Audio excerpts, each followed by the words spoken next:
কাজের চাপ আজকে একটু বেশি ছিল, আর বিকালে আমার মার সাথে একটু মার্কেটেও যেতে হতো। তাই আমি মাকে বিকালে পার্লারে আসতে বলেছিলাম। আমি আজকে সারাদিন কী কী কাজ করলাম সেটাই আজকের মিনি ব্লগে তোমাদের সাথে শেয়ার করব। সবগুলো কাজের ভিডিও করা তো আর সম্ভব নয়, তাই যে কটা ভিডিও করতে পেরেছি সেগুলি তোমাদের সাথে শেয়ার করছি। আর এই সবগুলো ভিডিও কিন্তু আমাকে মা করে দিচ্ছিল। মা কিন্তু আমাকে আমার প্রতিটা কাজেই খুব সাপোর্ট করে। এরপর সব কাজ শেষ করে পার্লার বন্ধ করে আমি আর মা বেরিয়ে পড়লাম। প্রথমে আমরা চলে গিয়েছিলাম একটি শাখার দোকানে, মার শাখা পড়তে হতো সেজন্য। তো দেখো মার এখানে শাখা পড়া কমপ্লিট, আর হাটটা দেখতে কতটা সুন্দর লাগছে। তারপর আমরা চলে যাই বাজারে, বাড়ির জন্য কিছু সবজি বাজার করতে হতো।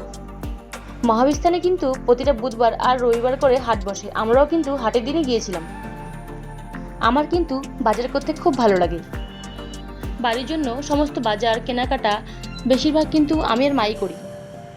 সো তোমরা দেখতেই পেলে মা এখানে কী কী সবজি নিল। সবজি বাজার করে এখন আমরা চলে যাচ্ছি মাছ বাজারে। আর এখানে মাছের মধ্যে আমি নিয়েছিলাম দুটো মাছের মাথা, চিংড়ি মাছ। চিংড়ি মাছটা হলো আমার খুব পছন্দের একটা মাছ। এরপর মাছ বাজার থেকে বেরিয়ে আমরা সোজা চলে যাই আলুর দোকানে, কারণ আলু আগে কিনলে ব্যাগটা ভারী হয়ে যেত, এই জন্য আলু পেঁয়াজটা পরে নেওয়া হয়েছে। তো দেখো আলু পেঁয়াজও নেওয়া হয়ে গেল। এরপর আমরা চলে যাব মশলার দোকানে। আর মা এখান থেকে নিয়ে নিয়েছিল শুকনো লঙ্কা, কালো জিরে, সাদা জিরে, মৌরি, রান্নায় যেসব মশলা লাগে আর কি সেগুলোই।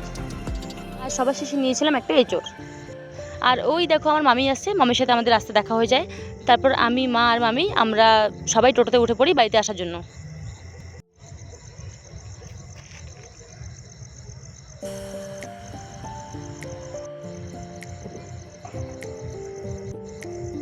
তারপর একটু পরে আমরা দেখলাম রাস্তা পুরো জ্যাম লেগে গিয়েছে। দেখে মনে হচ্ছিল দুটো টোটোর মধ্যে ধাক্কা লেগেছে, আর কতগুলি ছেলে এই দাদুর টোটোর চাবি উনার থেকে কেড়ে নিচ্ছিল।